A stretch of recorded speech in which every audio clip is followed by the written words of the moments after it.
अस्सलाम वालेकुम। Welcome back to my channel. कैसे हैं आप सब लोग? उम्मीद है सब खैरियत से होंगे। आज हम बनाएंगे पेशावर और कोयटा की मशहूर ट्रेडिशनल रोश, जिसको नमकीन गोश्त भी कहा जाता है। लेकिन हमारे यहाँ नमकीन गोश्त जो है थोड़ा और तरह से तैयार किया जाता है, वो भी बहुत मज़े का बनता है। लेकिन जो कोयटा और पेशावर की मशहूर रोश है, जो एक ट्रेडिशनल डिश है, आज हम वो आपसे शेयर करेंगे। एग्जैक्ट रेसिपी है ये, और रिजल्ट देख के आपको खुद आइडिया हो जाएगा कि ये किस तरह से तैयार की जाती है और ये कितने मज़े की बनती है। लेकिन हमेशा की तरह वीडियो अच्छे लगे तो इसको लाइक और चैनल को सब्सक्राइब करना ना भूलिएगा। शुरू करते इसको बनाना। सबसे पहले जो है यहाँ पे हमने 1 किलो मटन लिया है। मटन के वैसे तो बड़े बड़े ही पीसेस लिए जाते हैं, लेकिन मेरे पास इस तरह के छोटे पीसेस अवेलेबल हैं, तो मैं इसी के साथ ही रोश बना रही हूँ। अब इसके ऊपर मैं डालूंगी 1 टेबलस्पून नमक। नमक लगा के इसको अच्छी तरह मसल मसल के इसको मिक्स कर लेना है, ताकि नमक जो है सारे पीसेस पे अच्छी तरह से लग जाए। इसलिए एक तो ये होगा कि जब हम रोश तैयार करेंगे तो मटन जो है अपना काफ़ी पानी जो है रिलीज करेगा। अच्छा, और साथ ही बहुत ज़्यादा साल्टी सा इसका फ्लेवर बन जाएगा, जो कि रोश में बहुत मज़े का लगता है। अब इसको नमक लगा के इसको रख देना है आधे घंटे के लिए। आधा घंटा हो चुका है और अब जो है हम अपनी हांडी तैयार कर लेते हैं। सबसे पहले मैंने इस तरह की एक मिट्टी की हांडी ली है और मैं इसमें ट्रेडिशनल रोश ही बना रही हूँ, जैसे कि कोयटा पेशावर में बनाया जाता है। मिट्टी के बड़े बड़े जो उनके बर्तन है उसमें ये तैयार किया जाता है। मेरे पास ये हांडी अवेलेबल है तो मैं इसमें बना रही हूँ। अगर आपके पास इस तरह की हांडी नहीं है तो आप घर के जो रेगुलर पतीला होता है उस पे भी रोश को तैयार कर सकते हैं। यहाँ पे मैंने चर्बी ली है, जो कि रोश में बहुत ज्यादा जरूरी होती है। चर्बी के बगैर ये जो डिश है ये बिल्कुल तैयार नहीं होती। इसका असल फ्लेवर ही चर्बी के साथ ही आता है। सुनने में थोड़ा अजीब लगेगा, लेकिन ये ऐसा ही है। और साथ ही एक बड़ी साइज की इस तरह की मैंने हड्डी ली है, क्योंकि जब इसके जूसेस रिलीज होंगे हमारे मटन में तो यकीन करें बहुत कमाल की ये डिश जो है तैयार होगी। अब असेंबल करेंगे। सबसे पहले जो लेयर है वो चर्बी की लगाएंगे, और साथ ही जो बड़ी वाली एक मैंने हड्डी ली है वो रख देनी है। अब उसके ऊपर गोश्त के पीसेस। हो सकता है कि देखने वालों को थोड़ा अजीब लगे कि बहुत ज़्यादा चर्बी का इस्तेमाल होता है इस डिश में, लेकिन ये डिश ऐसे ही तैयार की जाती है। तो इसीलिए जो कोलेस्ट्रॉल के पेशेंट वगैरह हैं वो इस डिश से थोड़ा दूर ही रहें। सारे गोश्त के पीसेस हमने लगा दिए हैं। अब दरमियान दरमियान में मैं चर्बी के जो पीसेस बचे हुए हैं वो भी रख रही हूँ। अदरक छोटे छोटे पीसेस में काट के वो ऊपर डाल देनी है। टमाटर, बड़े टमाटर हैं तो इनको मैंने आधा आधा कर लिया है, अगर छोटे हैं तो उनको एज इट इज पूरा साबित ही रख दें। एक प्याज। रोश में साबित ही चीजें डाली जाती हैं तो हम भी बिल्कुल वैसे ही तैयार करेंगे। लहसुन, पूरा एक लहसुन का जो फूल है वो मैंने सारा ही रख दिया है, अच्छी तरह से पहले इसको धो लिया है। पहले हरी मिर्चें,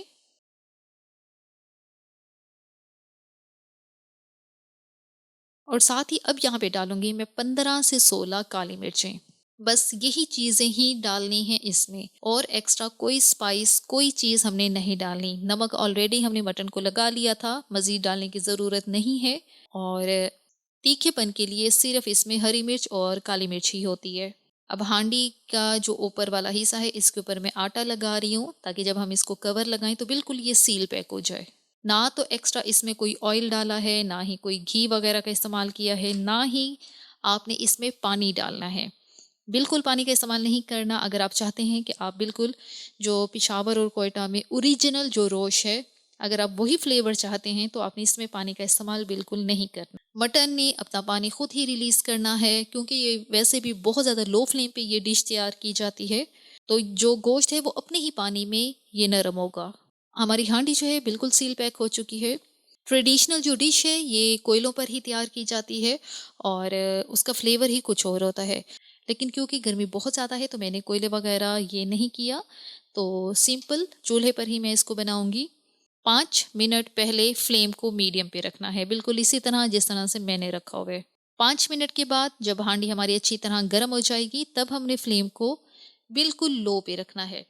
ध्यान रहे, मेरी कोशिश है मैं आपको फ्लेम दिखा सकूं, ताकि आपको आइडिया हो कि कितना फ्लेम रखना है हमने। इतने लो फ्लेम पे हमने इसको पकाना है 2 से ढाई घंटे के लिए, क्योंकि मटन है, मटन बहुत जल्दी नरम हो जाता है, तो 2 घंटे 2.5 घंटे इसके लिए इनफ है। लेकिन अगर आप लोग बीफ का इस्तेमाल कर रहे हैं तब आपको इसमें 3 घंटे 3.5 घंटे लग सकते हैं। 2 घंटे हो चुके हैं। 2 घंटे के बाद हम अपनी हांडी को खोलते हैं। क्या सिचुएशन है इसकी। पहले छुरी से इसके जो एजेस हैं उनको थोड़ा थोड़ा मैं होल कर रही हूँ, ताकि जितनी भी अंदर की भाप है थोड़ी थोड़ी बाहर निकले, कि एकदम से ये ना हो कि वो मुंह पे आए। बहुत एहतियात से इसका ढक्कन हटाना है आपने। अब आटा जो है ये साइड पे कर देंगे हम लोग। तो बस ये है हमारी रोश की सिचुएशन। अब ये पानी चेक करें, हमने बिल्कुल एक्स्ट्रा पानी एक घूंट भी हमने इसके अंदर नहीं डाला। सारा पानी जो है मटर ने खुद ही रिलीज किया है, ये अपने ही जूसेस में तैयार हुआ है। अब मैं आपको चेक करवा देती हूँ कि मटन हमारा कितना ज़्यादा गल चुका है। क्योंकि अगर थोड़ा सा ये लगे कि आपको सख्त है तो आपने दोबारा से इसको कवर करके आपने आधा घंटा मज़ीद भी पका लेना है। लेकिन क्योंकि मटन परफेक्टली डन हो चुका है, ये मैं आपको चेक करवा देती हूँ। क्योंकि बहुत छोटे पीसेस थे मटन के, तो वो 2 घंटे में परफेक्ट तैयार हो चुका है। तो बस ये हमारी डिश जो है बिल्कुल तैयार हो चुकी है। ये चेक करें, हमने इसको चूल्हे पे बनाया है। थोड़ी सी 2 से 3 हरी मिर्चें मज़ीद मैं यहाँ पे डाल दूँगी।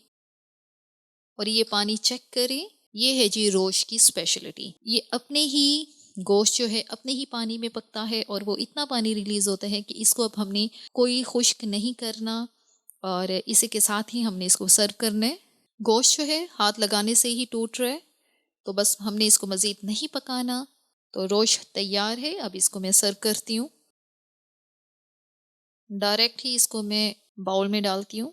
कोशिश करते हैं कि, वैसे तो ये बहुत ज़्यादा गर्म है, बहुत मज़े की और यकीन करें बहुत लजीज ये डिश तैयार होती है। बनाना आपके सामने इसको बहुत ज़्यादा आसान है, ना तो इसमें बहुत ज़्यादा स्पाइसेस का इस्तेमाल है, लेकिन यकीन करें जो रिज़ल्ट जब आप इसको खाएंगे ना, हैरान हो जाएंगे। अपने ही पानी में और सिर्फ नमक के साथ ये डिश जो है इतनी परफेक्ट और इतनी मज़े की तैयार हो सकती है, आपको यकीन ही नहीं आएगा। मेरे पास मट्टी की हांडी अवेलेबल थी तो मैंने मट्टी की हांडी में बना ली है ये डिश। अगर आपके पास मट्टी की हांडी सपोज नहीं है, तब आप लोग जो घर में पतीला होता है या देगची है, आप लोग उसमें बनाएं। चूल्हे भी बनाया है मैंने भी, आप लोग भी इसको ज़रूर ट्राई करें। बकरा ईद आगे आ रही है, यकीन करें बहुत मज़े की बनती है, बहुत डिफरेंट से फ्लेवर के साथ, लेकिन टेस्ट इसका बहुत कमाल का है। यहाँ पे मैं इसको नान के साथ सर्व कर रही हूँ। गोश्त जो है बहुत अच्छी तरह नरम हो चुका है, हाथ लगाने से ही गोश्त जो है अलहदा हो रहा है, तो यही निशानी है एक परफेक्ट रोश की। लेकिन बस ये ध्यान रहे कि जो कोलेस्ट्रॉल वगैरह के पेशेंट है तो वो इसको अवॉइड ही करें, क्योंकि इसमें फ़ैट का बहुत ज़्यादा इस्तेमाल किया जाता है। और अगर फ़ैट इस्तेमाल नहीं करते तब इस डिश का वो मज़ा नहीं आएगा जो कि फ़ैट के साथ आएगा। यहाँ पे वीडियो को इख्तिताम करते हैं। वीडियो अच्छी लगी हो तो लाइक और शेयर करना ना भूलें। चैनल पर नए हैं तो ज़रूर इसको सब्सक्राइब कर दें। दुआओं में याद रखें। Thank you.